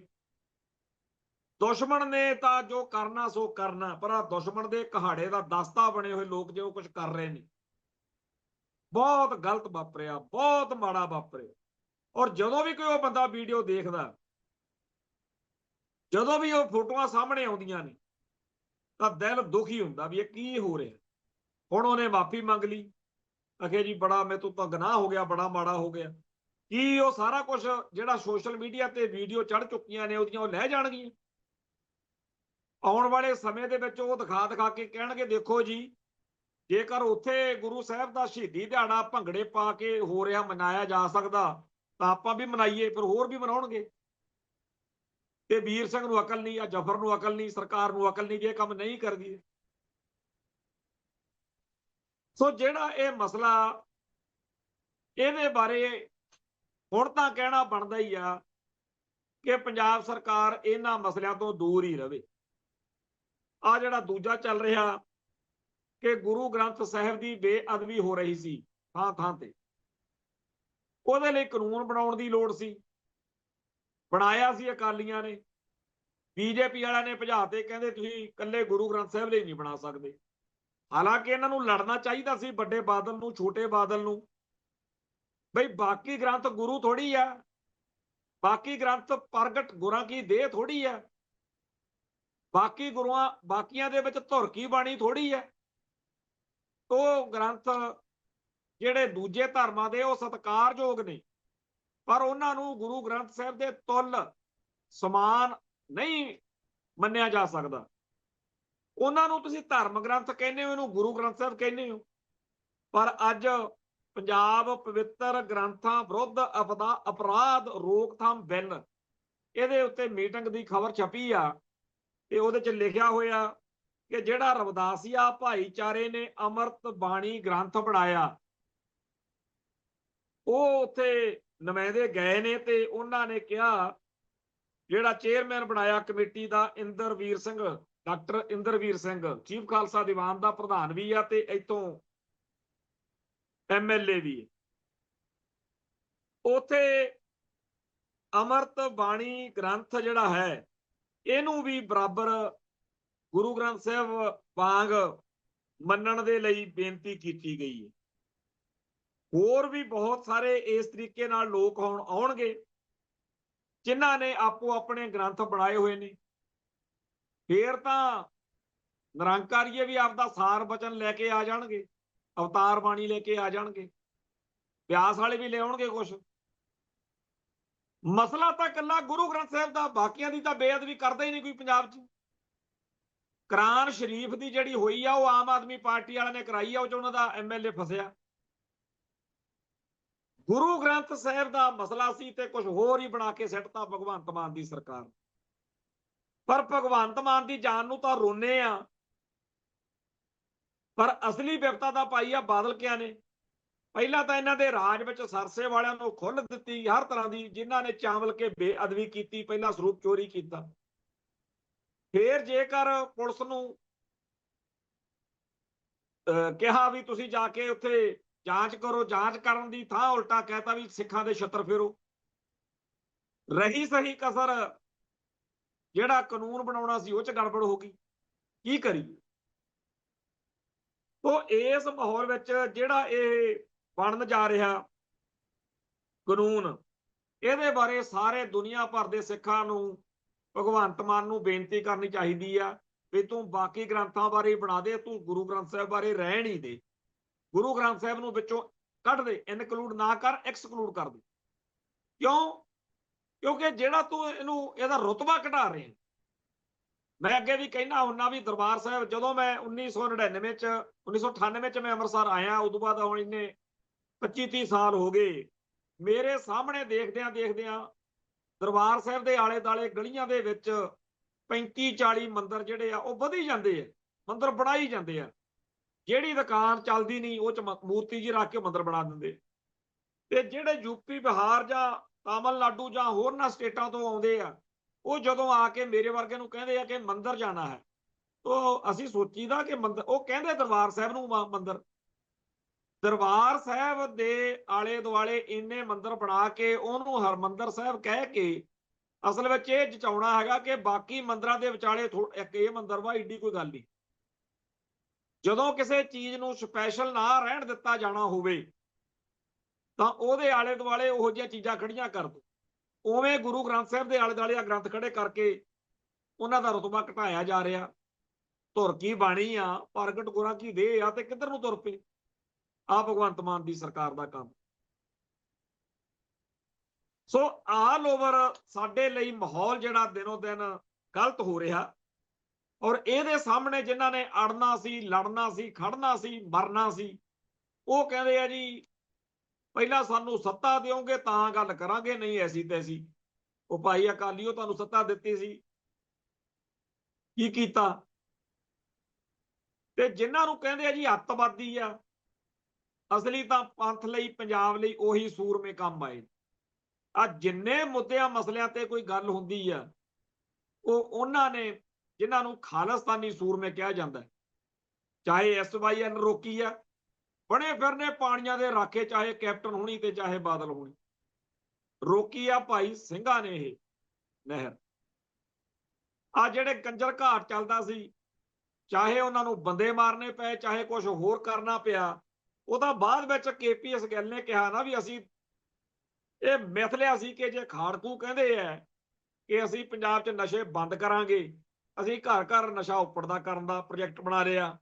ਜੇ ਖਾੜਕੂ ਕਹਿੰਦੇ ਆ ਪੰਜਾਬ ਦੇ ਵਿੱਚ ਗੰਦੇ ਫੂਹੜ ਤੇ ਅਸ਼ਲੀਲ ਗਾਣੇ ਨਹੀਂ ਚਾਹੀਦੇ, ਅਸੱਭਿਅਕ ਮਾਹੌਲ ਨਹੀਂ ਚਾਹੀਦਾ, ਅਸੀਂ ਸੱਭਿਆਚਾਰਕ ਮੇਲਿਆਂ ਦੇ ਨਾਂ ਤੇ ਕਦੇ ਸ਼੍ਰੀ ਦੇਵੀ ਨਾਈਟ, ਕਦੇ ਜੈ ਪ੍ਰਧਾ ਨਾਈਟ, ਕਦੇ ਫਲਾਨੇ ਗਾਉਣ ਵਾਲੇ ਨੂੰ ਮਰੂਤੀ ਦੀਆਂ ਚਾਬੀਆਂ, ਤੇ ਅੱਜ ਉਹ ਬੀਜ ਬੀਜਿਆ ਹੋਇਆ ਸਾਡੀਆਂ ਸਟੇਜਾਂ ਤੇ ਆ ਕੇ ਗੰਦ ਪਾਉਣ ਲੱਗ ਗਿਆ। ਗੁਰੂ ਸਾਹਿਬਾਨ ਨਾਲ ਸੰਬੰਧਿਤ ਪ੍ਰੋਗਰਾਮਾਂ ਦੇ ਵਿੱਚ ਆ ਕੇ ਕੰਜਰ ਘਾਟ ਚੱਲ ਪਏ। ਪਿਛਲੇ ਦੌਰ ਵਿੱਚ ਖਾੜਕੂ, ਇੱਕ ਅਧਿਐਨ ਕਰਨ ਦੀ ਲੋੜ ਆ ਸਾਡੀ ਕੌਮ ਨੂੰ। ਖਾੜਕੂ ਲਹਿਰ ਤੋਂ ਪਹਿਲਾਂ ਦਾ ਪੰਥ ਅਤੇ ਪੰਜਾਬ, ਇਹ ਖਾੜਕੂ ਲਹਿਰ ਤੋਂ ਬਾਅਦ ਦਾ ਪੰਥ ਅਤੇ ਪੰਜਾਬ। ਇਦੋਂ ਪਹਿਲਾਂ ਆਪਣੇ ਪਿੰਡਾਂ ਦੇ ਵਿੱਚ ਜਦੋਂ ਕਿਤੇ ਕੋਈ ਫੁੱਫੜ ਜਾਂ ਜਵਾਈ ਭਾਈ ਨੇ ਆਉਣਾ, ਉਦੋਂ ਹੋ ਸਕਦਾ ਬਈ ਦਾਰੂ ਦੀ ਬੋਤਲ ਕੋਈ ਆ ਜਾਵੇ। ਪਰ ਅੱਜ ਹਰੇਕ ਪੰਜਾਬ ਦੇ ਪਿੰਡ ਵਿੱਚ ਚਿੱਟੇ ਕਾਲੇ ਪਤਾ ਨਹੀਂ ਕਿਹੜੇ ਕਿਹੜੇ ਨਸ਼ਿਆਂ ਦੀ ਭਰਮਾਰ। ਉਦੋਂ ਕੋਈ ਜਿਹੜਾ ਮੁੰਡਾ ਟੇਪ ਰਿਕਾਰਡ ਤੋਂ ਗਾਣੇ ਸੁਣਦਾ ਸੀ ਜਾਂ ਰੇਡੀਓ ਰੱਖਦਾ ਸੀ, ਉਹਨੂੰ ਬੈਲੀ ਟਾਈਪ ਮੰਨਿਆ ਜਾਂਦਾ ਸੀ ਵੀ ਇਹ ਥੋੜਾ ਜਿਹਾ ਵਿਗੜਿਆ ਹੋਇਆ ਮੁੰਡਾ। ਤੇ ਅੱਜ ਸਾਨੂੰ ਗਾਣਿਆਂ ਦੀ ਇਹੋ ਜਿਹੀ ਚੇਟਕ ਲਾਤੀ ਵੀ ਘਰਾਂ 'ਚ ਕੇਬਲ TV ਲੱਗੇ ਹੋਏ ਨੇ ਤੇ 24 ਘੰਟੇ। ਹੁਣ ਤਾਂ ਉਦੋਂ ਵੀ ਗਾਹਾਂ ਗੱਲ ਲੰਘ ਗਈ ਨਾ, ਆ YouTube ਚੈਨਲਾਂ ਦੇ ਉੱਤੇ ਜੋ ਮਰਜ਼ੀ ਦੇਖ ਲਓ। ਭੋਰਾ ਪਰ ਨਿਆਣੀਆਂ ਰੀਲਾਂ ਬਣਾ ਕੇ ਜਿਸ ਤਰੀਕੇ ਦਾ ਮਾਹੌਲ ਚੱਲ ਰਿਹਾ ਪੰਜਾਬ 'ਚ, ਸਾਡੀਆਂ ਬੱਚੀਆਂ ਨੂੰ ਜਿੱਥੇ ਕਰਾਹੇ ਲਿਜਾਇਆ ਜਾ ਰਿਹਾ। ਤੇ ਖਾੜਕੂ ਲਹਿਰ ਦੇ ਦਿਨਾਂ 'ਚ ਜਿਹੜੀ ਜਿਹੜੀ ਗੱਲ ਦੇ ਉੱਤੇ ਸਿੰਘਾਂ ਨੇ ਪਹਿਰਾ ਦਿੱਤਾ, ਉਦੋਂ ਉਲਟ ਸਾਨੂੰ। ਤੇ ਇਸ ਮਾਹੌਲ ਦੇ ਵਿੱਚ ਜਿਹੜੇ ਸਿੰਘ ਪੰਥ ਲਈ, ਕੌਮ ਲਈ ਸੋਚਦੇ ਆ, ਉਹਨਾਂ ਨੂੰ ਖਾਮੋਸ਼ ਕਰਾਉਣ ਲਈ ਖਾੜਕੂ ਜਥੇਬੰਦੀਆਂ ਦਾ ਨਾਮ ਵਰਤਿਆ ਜਾ ਰਿਹਾ। ਅੱਜ ਭਾਈ ਵਧਾਵਾ ਸਿੰਘ ਬੱਬਰ ਦਾ ਇੱਕ ਬਿਆਨ ਇੱਥੇ ਆਇਆ ਹੈ, ਉਹਨਾਂ ਨੇ ਵੀ ਇਹੀ ਦੁੱਖ ਰੋਇਆ ਕਿ ਜੋ ਕੁਝ ਪੰਜਾਬ ਦੇ ਵਿੱਚ ਜਾਂ ਭਾਰਤ ਵਿੱਚ ਜਾਂ ਦੁਨੀਆ ਭਰ ਦੇ ਵਿੱਚ ਬੱਬਰ ਖਾਲਸਾ ਦਾ ਜਾਂ ਕਿਸੇ ਹੋਰ ਜਥੇਬੰਦੀ ਦਾ ਨਾਮ ਲੈ ਕੇ ਕੀਤਾ ਜਾ ਰਿਹਾ, ਉਹ ਗਲਤ ਆ ਤੇ ਉਸ ਚੀਜ਼ ਨਾਲ ਸਾਡਾ ਕੋਈ ਲਿੰਕ ਨਹੀਂ। ਬੜੀਆਂ ਇਹੋ ਜਿਹੀਆਂ ਘਟਨਾਵਾਂ ਵਾਪਰ ਰਹੀਆਂ ਨੇਗੀਆਂ ਜੀ। ਜਿਹੜੇ ਬੰਦੇ ਸਿੱਖ ਕੌਮ ਨੂੰ ਪਿਆਰ ਕਰਦੇ ਆ, ਜਿਹੜੇ ਸਿੱਖੀ ਲਈ, ਸਿੱਖੀ ਦੀ ਸ਼ਾਨ ਲਈ ਸੋਚਦੇ ਆ, ਉਹਨਾਂ ਨੂੰ ਹੀ ਧਮਕੀਆਂ ਦੇਈ ਜਾਂਦੇ ਆ, ਅਸੀਂ ਇਹ ਬੱਬਰ ਬੋਲਦੇ ਆ, ਅਸੀਂ ਫਲਾਨਾ ਬੋਲਦੇ ਆ, ਸਾਨੂੰ ਫਲਾਨੇ ਨੇ ਕਿਹਾ। ਉਹ ਜਿਹੜਾ ਫਰੌਤੀਆਂ ਮੰਗ ਕੇ, ਧਮਕੀਆਂ ਦੇ ਕੇ ਖਾੜਕੂ ਲਹਿਰ।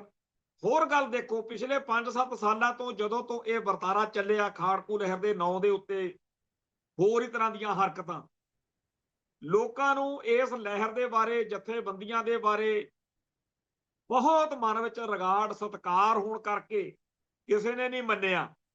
ਹਾਲਾਂਕਿ ਮਨਾਉਣ ਵਾਲਿਆਂ ਨੇ ਪੂਰਾ ਜ਼ੋਰ ਲਾਇਆ ਕਿ ਇਹ ਘਟਨਾਵਾਂ, ਇਹ ਗੱਲਾਂ ਖਾੜਕੂਆਂ ਦੇ ਪੇਟੇ ਪੈ ਜਾਣ, ਪਰ ਲੋਕ ਕਹਿੰਦੇ ਨਹੀਂ, ਖਾੜਕੂ ਇਹ ਕੰਮ ਨਹੀਂ ਕਰ ਸਕਦਾ।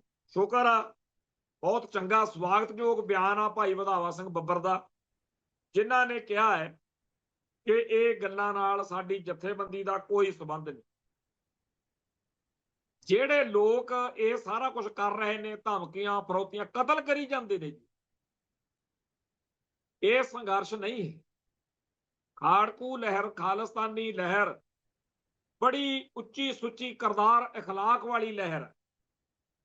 ਉਹਦਾ ਇਤਿਹਾਸ ਵਿੱਚ ਇੱਕ ਸ਼ਾਨਾ ਮੱਤਾ ਜ਼ਿਕਰ ਹੈ ਤੇ ਅਗਲੇ ਉਹੀ ਸਾਡੇ ਇਤਿਹਾਸ ਤੇ ਕਲੰਕ ਲਾਉਣਾ ਚਾਹੁੰਦੇ ਆ।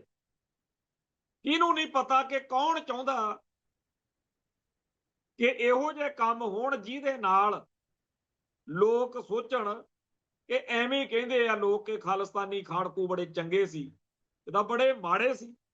ਜਿਹਦੇ ਨਾਲ ਮਾੜਾ ਵਾਪਰ ਜਾਂਦਾ ਉਹ ਤਾਂ ਇਹੀ ਕਹੂਗਾ। ਸੋ ਜਿਹੜੀ ਅੱਜ ਦੀ ਇਹ ਬਿਆਨ ਦੀ ਭਾਵਨਾ, ਉਹਦਾ ਜਿੰਨਾ ਸਵਾਗਤ ਕੀਤਾ ਜਾਵੇ, ਜਿੰਨਾ ਇੱਥੇ ਲੋਕ ਸਾਨੂੰ, ਅਸੀਂ ਗਰਾਊਂਡ ਤੇ ਬੈਠੇ ਆ, ਮੈਂ ਅੰਮ੍ਰਿਤਸਰ ਬੈਠਾ, ਜਦੋਂ ਕਿਸੇ ਨੂੰ ਮਾੜਾ ਵਾਪਰਦਾ ਉਹ ਬੰਦੇ ਸਾਨੂੰ ਅਪਰੋਚ ਕਰਦੇ। ਇੱਥੇ ਤਾਂ ਖਾਲਿਸਤਾਨੀ ਸੰਘਰਸ਼ ਨਾਲ ਸੰਬੰਧਿਤ ਸਿੰਘਾਂ ਨੂੰ ਕਹੀ ਜਾਂਦੇ ਅਸੀਂ ਬੱਬਰਾਂ ਦੇ ਬੰਦੇ ਆ, ਤੂੰ ਐ ਕਰਦਾ, ਤੂੰ ਉਹ ਕਰਦਾ, ਦੱਸੋ ਕੀ ਕਰੋਗੇ। ਇਸ ਸਾਰੇ ਕਾਸੇ ਦਾ ਨੈਗੇਟਿਵ ਅਸਰ ਪੈਣਾ ਹੀ ਹੋਇਆ। ਐਤਕੀ ਭਾਈ ਗੁਰਜੰਟ ਸਿੰਘ ਬੁੱਧ ਸਿੰਘ ਵਾਲੇ ਦਾ 29 ਜੁਲਾਈ ਨੂੰ ਤੇ ਭਾਈ ਸੁਖਦੇਵ ਸਿੰਘ ਬੱਬਰ ਦਾ 9 ਅਗਸਤ ਨੂੰ ਸ਼ਹੀਦੀ ਦਿਹਾੜਾ। ਬੁੱਧ ਸਿੰਘ ਵਾਲੇ ਅਸੀਂ ਸਾਰੇ ਕਿੰਨੇ ਸਾਲਾਂ ਤੋਂ ਸਮਾਗਮ ਕਰ ਰਹੇ ਹਾਂ, 33 ਸਾਲ ਹੋ ਗਏ ਉਹਨਾਂ ਦਾ ਸ਼ਹੀਦੀ ਦਿਹਾੜਾ। ਇੱਥੇ ਦਾਸੂਵਾਲ ਪਿੰਡ ਆ ਭਾਈ ਸੁਖਦੇਵ ਸਿੰਘ ਬੱਬਰ ਦਾ, ਇੱਥੇ ਦਿਹਾੜਾ ਮਨਾਉਂਦੇ ਆ। ਪਰ ਇੱਕ ਵੇਲਾ ਉਹ ਸੀ ਜਦੋਂ ਇਹਨਾਂ ਸ਼ਹੀਦਾਂ ਦੇ ਸਤਿਕਾਰ ਦੇ ਵਿੱਚ ਲੱਖਾਂ ਸੰਗਤਾਂ ਪਹੁੰਚਦੀਆਂ ਰਹੀਆਂ। ਉਹ ਵੇਲਾ ਸੀ ਜਦੋਂ ਸੋਸ਼ਲ ਮੀਡੀਆ ਤੇ ਅੱਜ ਤੋਂ 5-7 ਸਾਲ ਪਹਿਲਾਂ ਕੋਈ ਇਹਨਾਂ ਬਾਰੇ ਖਬਰ, ਕੋਈ ਪੋਸਟਰ, ਕੋਈ ਗੱਲ ਪੋਸਟ ਕਰਨੀ ਤਾਂ ਅੱਧੇ ਘੰਟੇ ਵਿੱਚ ਸਾਰੇ ਸੋਸ਼ਲ ਮੀਡੀਆ ਤੇ ਬੱਲੇ ਬੱਲੇ ਹੋਈ ਹੁੰਦੀ ਸੀ। ਪਰ ਅੱਜ ਜਦੋਂ ਇਹਨਾਂ ਸ਼ਹੀਦਾਂ ਦੇ ਬਾਰੇ ਕੋਈ ਗੱਲ ਕਰਦੇ ਆ, ਮੈਂ ਆਪਦੇ ਫੇਸਬੁੱਕ ਅਕਾਊਂਟ ਤੋਂ ਫੋਟੋਆਂ, ਪੋਸਟਰ ਵਗੈਰਾ ਪਾਏ, ਪਰ ਜਿਹੋ ਜਿਹਾ ਰਿਸਪੌਂਸ, ਜਿਹੋ ਜਿਹਾ ਆਉਣਾ ਚਾਹੀਦਾ ਸੀ ਉਹ ਨਹੀਂ ਆਇਆ। ਕਿਉਂ ਨਹੀਂ ਆਇਆ? ਕਿਉਂਕਿ ਉਹ ਲੋਕ ਕਾਮਯਾਬ ਹੋ ਰਹੇ ਨੇ ਜਿਨ੍ਹਾਂ ਬਾਰੇ ਭਾਈ ਵਧਾਵਾ ਸਿੰਘ ਬੱਬਰ ਨੇ ਆਪਦੀ ਗੱਲ ਕੀਤੀ। ਇਹ ਕੌਮ ਲਈ ਬਹੁਤ ਵੱਡੀ ਸਿਰਦਰਦੀ ਪੈਦਾ ਹੋਏਗੀ। ਇਸ ਗੱਲ ਵੱਲ ਧਿਆਨ ਦੇਣ ਦੀ ਲੋੜ ਆ ਕਿ ਜਿਹੜੇ ਬੰਦੇ ਇਹੋ ਜਿਹਾ ਮਾਹੌਲ ਸਿਰਜ ਰਹੇ ਨੇ ਕਿ ਆਮ ਬੰਦਿਆਂ ਦੇ, ਆਮ ਲੋਕਾਂ ਦੇ ਦਿਲ ਦਿਮਾਗ ਵਿੱਚ ਖਾਲਿਸਤਾਨੀ ਖਾੜਕੂ ਲਹਿਰ ਪ੍ਰਤੀ ਨਫ਼ਰਤ ਤੇ ਕੜੱਤਣ ਪੈਦਾ ਹੋ, ਉਹ ਬੰਦੇ ਕੌਣ ਨੇ ਤੇ ਕਿਹਦੇ ਇਸ਼ਾਰੇ ਤੇ ਚੱਲ ਰਹੇ। ਸੋ ਜਿਹੜਾ ਇਹ ਸ਼ਹੀਦੀ ਦਿਹਾੜਾ ਭਾਈ ਸੁਖਦੇਵ ਸਿੰਘ ਬੱਬਰ ਦਾ 9 ਅਗਸਤ ਨੂੰ ਆ ਰਿਹਾ, ਤੇ ਉਧਰ ਬੁੱਧ ਸਿੰਘ ਵਾਲੇ ਜਥੇਦਾਰ ਗੁਰਜੰਟ ਸਿੰਘ ਬੁੱਧ ਸਿੰਘ ਵਾਲੇ ਦਾ 29 ਜੁਲਾਈ ਨੂੰ ਆ। ਉੱਥੇ ਹਰ ਵਾਰ ਵਾਂਗ ਐਤਕੀ ਵੀ ਕੌਮ ਆਪਣਾ ਪਿਆਰ ਸਤਿਕਾਰ ਲੈ ਕੇ ਪਹੁੰਚੇਗੀ। ਪਰ ਸਾਨੂੰ ਇਸ ਗੱਲ ਤੇ ਚਰਚਾ ਜ਼ਰੂਰ ਕਰਨੀ ਚਾਹੀਦੀ ਆ ਕਿ ਹਜੇ 33 ਸਾਲ ਹੋਏ ਨੇ ਤੇ ਅੱਜ ਦੇ ਯੂਥ ਨੂੰ, ਅੱਜ ਦੀ ਨੌਜਵਾਨੀ ਨੂੰ ਕਿਉਂ ਉਹਨਾਂ ਨਾਲ ਉਹੋ ਜਿਹਾ ਸਿਦਕ ਇਸ਼ਕ ਨਹੀਂ ਰਿਹਾ? ਕਿਉਂ ਸੋਸ਼ਲ ਮੀਡੀਆ ਤੇ ਪਿਛਲੇ 5-7 ਸਾਲਾਂ 'ਚ ਕਿਹਨੇ ਉਹ ਮਾਹੌਲ ਸਿਰਜਿਆ ਜਿਹਦੀ ਕਰਕੇ ਆ ਕੁਝ ਹੋ ਰਿਹਾ?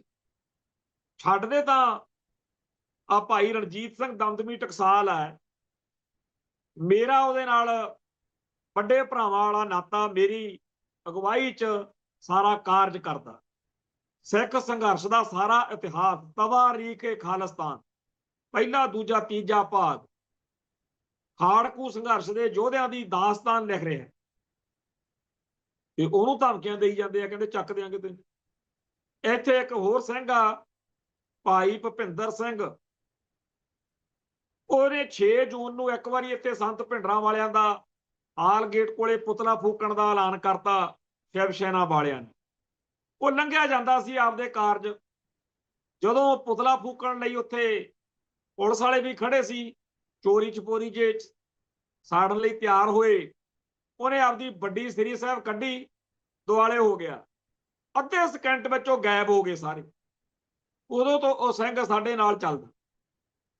ਉਹਨੂੰ ਕਹੀ ਜਾਂਦੇ ਆ ਵੀ ਤੇਰੇ, ਤੈਨੂੰ ਬੰਦੇ ਮਾਰਨ ਲਈ ਅਸੀਂ ਭੇਜਦੇ ਆ ਜੀ, ਤੈਨੂੰ ਮਾਰ ਦੇਣਾ। ਕਾਹਦੇ ਲਈ ਮਾਰ ਦੇਣਾ ਵੀ ਤੁਸੀਂ? ਕੀ ਇਹ ਜਿਹੀਆਂ ਹਰਕਤਾਂ ਕੋਈ ਸਿੱਖ ਸੰਘਰਸ਼ ਨੂੰ ਪਿਆਰ ਕਰਨ ਵਾਲਾ ਬੰਦਾ ਕਰ ਸਕਦਾ ਕਿ ਸਿੱਖੀ ਦੀ ਸ਼ਾਨ ਵਧਾਉਣ ਵਾਲੇ ਜਿਹੜੇ ਅੱਜ ਦੇ ਟਾਈਮ ਦੇ ਵਿੱਚ ਵੀ ਖਾਲਿਸਤਾਨ ਤੇ ਖੜੇ ਆ ਬੰਦੇ, ਉਹਨਾਂ ਨੂੰ ਕੋਈ ਕਵੇ ਕਿ ਤੁਹਾਨੂੰ ਮਾਰ ਦੇਣਾ? ਸ਼ੁਕਰ ਆ ਭਾਈ ਵਧਾਵਾ ਸਿੰਘ ਬੱਬਰ ਨੇ ਇਹ ਸਾਰੀ ਗੱਲ ਨੰਗੀ ਕੀਤੀ ਆ। ਦੁਰ ਫਿਟੇ ਮੂੰਹ ਉਹਨਾਂ ਦੇ ਜਿਹੜੇ ਇਹੋ ਜਿਹੇ ਬੰਦਿਆਂ ਦੀ ਹਮਾਇਤ ਕਰਦੇ ਫਿਰਦੇ ਆ, ਜਿਹੜੇ ਇੱਥੇ ਪੰਜਾਬ ਦੇ ਵਿੱਚ ਬੈਟਲਫੀਲਡ ਦੇ ਵਿੱਚ, ਇੱਕ ਹੁੰਦਾ ਜਦੋਂ ਮੈਚ ਚੱਲਦਾ ਖਿਡਾਰੀ ਸਾਰੇ ਹੀ ਵਧੀਆ ਖੇਡਦੇ ਆ, ਪਰ ਇੱਕ ਡੀ ਦੇ ਵਿੱਚ ਖੇਡਦੇ ਹੁੰਦੇ ਨੇ। ਆਹ ਸਾਡੇ ਇੱਥੇ ਨੌਜਵਾਨ ਆਏ ਦਿਨ ਕਦੇ ਭੁਪਿੰਦਰ ਸਿੰਘ ਨੂੰ, ਕਦੇ ਮੈਨੂੰ, ਕਦੇ ਰਣਜੀਤ ਨੂੰ, ਕਦੇ ਹੋਰ ਕਿਸੇ ਨੂੰ, ਇੱਥੇ NIA ਵਾਲੇ, IP ਵਾਲੇ ਘੇਰੀ ਬੈਠੇ ਹੁੰਦੇ ਤੇ ਬੜਾ ਦੂਰ ਦਰਾਡੇ ਬੈਠ ਕੇ ਐਵੇਂ ਮਗਜ ਮਾਰੀ ਜਾਣਾ। ਬੜਾ ਔਖਾ ਇੱਥੇ ਰਹਿ ਕੇ ਕੰਮ ਕਰਨਾ। ਸ਼ੁਕਰ ਆ ਭਾਈ ਵਧਾਵਾ ਸਿੰਘ ਨੇ ਇਹ ਗੱਲ ਕੀਤੀ ਹੈ ਤੇ ਇਹਦੇ ਨਾਲ ਕੁਝ ਫਰਕ ਪਵੇਗਾ। ਅੱਜ ਇੱਕ ਹੋਰ ਖਬਰ ਆਈ ਆ ਕਿ ਦਰਬਾਰ ਸਾਹਿਬ ਨੂੰ ਜਿਹੜਾ ਘਿਓ ਸਪਲਾਈ ਹੁੰਦਾ, ਉਹ ਨਕਲੀ ਫੈਕਟਰੀ ਫੜੀ ਗਈ ਆ ਚਾਟੀ ਪਿੰਡ ਦੇ ਇਲਾਕੇ ਚੋਂ। ਉਤੋਂ ਕੁਆਂਟਲਾਂ ਦੇ ਹਿਸਾਬ ਨਾਲ ਰਿਫਾਈਨਡ ਤੇ ਬਨਸਪਤੀ ਰਲਾ ਕੇ ਨਕਲੀ ਦੇਸੀ ਘਿਓ ਬਣਾਉਂਦੇ ਸੀ ਤੇ ਇਹ ਘਿਓ ਜਿਹੜਾ ਸੀ ਦਰਬਾਰ ਸਾਹਿਬ ਗੁਰਦੁਆਰਾ ਸ਼ਹੀਦਾਂ ਇਹ ਵਿਕਦਾ ਹੁੰਦਾ ਸੀ। ਕਿੰਨੀ ਮਾੜੀ ਗੱਲ ਹੈ, ਜਿਹੜਾ ਘਿਓ ਅਸੀਂ ਆਪਣੇ ਦੇਗ ਲਈ ਜਾਂ ਹੋਰ ਕਾਰਜਾਂ ਲਈ ਵਰਤਦੇ ਆ ਉਹ ਨਕਲੀ। ਚੰਗਾ ਹੋਵੇ ਜੇ ਸ਼੍ਰੋਮਣੀ ਕਮੇਟੀ ਆਪ ਦਾ ਹੀ ਕੋਈ ਪਲਾਂਟ ਲਾ ਲਵੇ ਜਾਂ ਕੋਈ ਇਸ ਗੱਲ ਵੱਲ ਧਿਆਨ ਦੇਵੇ ਕਿ ਸ਼ੁੱਧ ਚੀਜ਼ ਦੀ ਪਰਖ ਲਈ, ਪਰ ਇਹ ਗੱਲਾਂ ਇਹਨਾਂ ਦੇ ਧਿਆਨ 'ਚ ਨਹੀਂ ਹੈ। ਜ਼ਰੂਰਤ ਹੈ, ਲੋੜ ਹੈ ਕਿ ਸਹੀ ਗੱਲ ਜਿਹੜੀ ਆ ਉਹ ਕੀਤੀ ਜਾਵੇ। ਖੈਰ, ਅੱਜ ਜਦੋਂ ਆਪਾਂ ਨੂੰ ਇਸ ਗੱਲ ਵੱਲ ਬਾਰ-ਬਾਰ ਧਿਆਨ ਜਾ ਰਿਹਾ ਹੈ ਕਿ ਸਾਡੇ ਧਰਮ ਨੂੰ ਬਹੁਤ ਵੱਡਾ ਖਤਰਾ, ਤੇ ਇੱਕ ਪਾਸਿਓਂ ਨਹੀਂ ਬਹੁਤ ਪਾਸਿਆਂ ਤੋਂ ਖਤਰਾ, ਤੇ ਇਹ ਕਹੀ ਜਾਣਾ ਕਿ ਖਤਰਾ ਹੈ ਤੇ ਖਤਰੇ ਨੂੰ ਸਮਝ ਕੇ ਕੋਈ ਰਣਨੀਤੀ ਨਾ ਘੜਨੀ ਬਚਾਉਣ ਲਈ, ਇਹ ਭਾਈ ਆਪਾਂ ਨੂੰ ਆਪ ਹੀ ਕਰਨਾ ਪੈਣਾ। ਇਹ ਕਿਹੜਾ ਝੋਨਾ ਲਾਉਣਾ ਵੀ ਆਪਾਂ ਯੂਪੀ ਵਾਲਿਆਂ ਨੂੰ ਲੇਬਰ ਤੇ ਸੱਦ ਲਾਂਗੇ ਤੇ ਉਹ ਲਾ ਦੇਣਗੇ। ਇਹ ਤਾਂ ਆਪਦਾ ਸਿਰ ਆਪ ਗੁੰਦਣਾ ਪੈਣਾ ਆਪਣੇ ਘਰਾਂ 'ਚ, ਆਪਣੇ ਆਲੇ ਦੁਆਲੇ। ਪਰ ਹੈਰਾਨੀ ਦੀ ਗੱਲ ਇਹ ਆ ਕਿ ਸਾਡੀਆਂ ਸਿੱਖ ਸੰਸਥਾਵਾਂ ਦੇ ਉੱਤੇ ਉਹ ਬੰਦੇ ਕਾਬਜ ਹੋਏ ਫਿਰਦੇ ਆ ਜਿਨ੍ਹਾਂ ਨੂੰ ਇਹ ਮਸਲੇ ਹੀ ਨਹੀਂ ਲੱਗਦੇ। ਡੁੱਬੀ ਤਾਂ ਜੇ ਸਾਹ ਨਹੀਂ ਆਇਆ। ਹਾਲਾਤ ਦਿਨੋਂ ਦਿਨ ਵਿਗੜ ਰਹੇ ਨੇ। ਖਾਲਿਸਤਾਨ ਦੀ ਗੱਲ ਨੂੰ ਖਤਮ ਕਰਨ ਲਈ ਉਹ ਕਹਿੰਦੇ ਅਸੀਂ ਖਾਲਿਸਤਾਨ ਤਾਂ ਕੀ, ਅਸੀਂ ਖਾਲਸਾ ਹੀ ਨਹੀਂ ਰਹਿਣ ਦੇਣਾ। ਸੋ ਦੁਸ਼ਮਣ ਦਾ ਕਹਾੜਾ ਬਣੇ ਹੋਏ ਸਿੱਖਾਂ ਨੂੰ ਸਮਝਾਈਏ, ਉਹਨਾਂ ਨੂੰ ਨੰਗਾ ਕਰੀਏ ਦੁਨੀਆ 'ਚ, ਉਹਨਾਂ ਨੂੰ ਪਤਾ ਲੱਗੇ ਕਿ ਕੌਮ ਦੇ ਫਰਜ਼ ਨਿਭਾਉਣੇ ਪੈਣੇ ਆ। ਐਵੇਂ ਚੌਧਰੀ ਬਣ ਕੇ ਵੀ ਅਸੀਂ ਫਲਾਨੀ ਜਥੇਬੰਦੀ, ਫਲਾਨੇ ਗੁਰਦੁਆਰੇ ਦੇ ਪ੍ਰਧਾਨ ਆ, ਬਹੁਤ ਮਾੜਾ ਟਾਈਮ। 18ਵੀਂ ਸਦੀ ਬਹੁਤ ਔਖਾ ਟਾਈਮ ਸੀ ਸਿੱਖ ਜਗਤ ਤੇ, ਪਰ ਉਦੋਂ ਦੁਸ਼ਮਣ ਨੰਗਾ ਚਿੱਟਾ ਹੁੰਦਾ ਸੀ। ਅੱਜ ਦੁਸ਼ਮਣ ਜਿਹੜਾ ਹੈ ਉਹ ਉੱਪਰ ਦੀ ਗਾਤਰਾ ਕਿਰਪਾਨ ਪਾ ਕੇ ਵੀ ਤੁਹਾਡਾ ਹਿੱਸਾ ਬਣ ਸਕਦਾ। ਉਹ ਖਾਲਿਸਤਾਨ ਦੀ ਗੱਲ ਵੀ ਕਰਦਾ ਹੋ ਸਕਦਾ, ਉਹ ਖਾੜਕੂ ਬਣ ਕੇ ਵੀ ਤੁਹਾਡੇ 'ਚ ਵਿਚਰ ਸਕਦਾ। ਸੋ ਉਸ ਅਕਾਲ ਪੁਰਖ ਵਾਹਿਗੁਰੂ ਦੇ ਸਾਹਮਣੇ ਅਰਦਾਸ ਤਾਂ ਕਰਨੀ ਹੋਈ ਆ, ਪਰ ਅਰਦਾਸਾਂ ਨਾਲ ਨਹੀਂ ਡੰਗ ਸਰਦਾ ਹੁੰਦਾ। ਆਪਣੇ ਫਰਜ਼ ਨਿਭਾਉਣੇ ਪੈਣਗੇ। ਗਲਤ ਨੂੰ ਗਲਤ ਤੇ ਸਹੀ ਨੂੰ ਸਹੀ ਕਹਿ ਕੇ ਅੱਗੇ ਵਧੀਏ। ਇੱਥੇ ਸਮਾਪਤੀ ਕਰਦੇ ਹਾਂ ਜੀ, ਫਿਰ ਮਿਲਾਂਗੇ। ਨਾਨਕ ਨਾਮ ਚੜ੍ਹਦੀ ਕਲਾ, ਤੇਰੇ ਭਾਣੇ ਸਰਬੱਤ ਦਾ ਭਲਾ। ਵਾਹਿਗੁਰੂ ਜੀ ਕਾ ਖਾਲਸਾ, ਵਾਹਿਗੁਰੂ ਜੀ ਕੀ ਫਤਿਹ।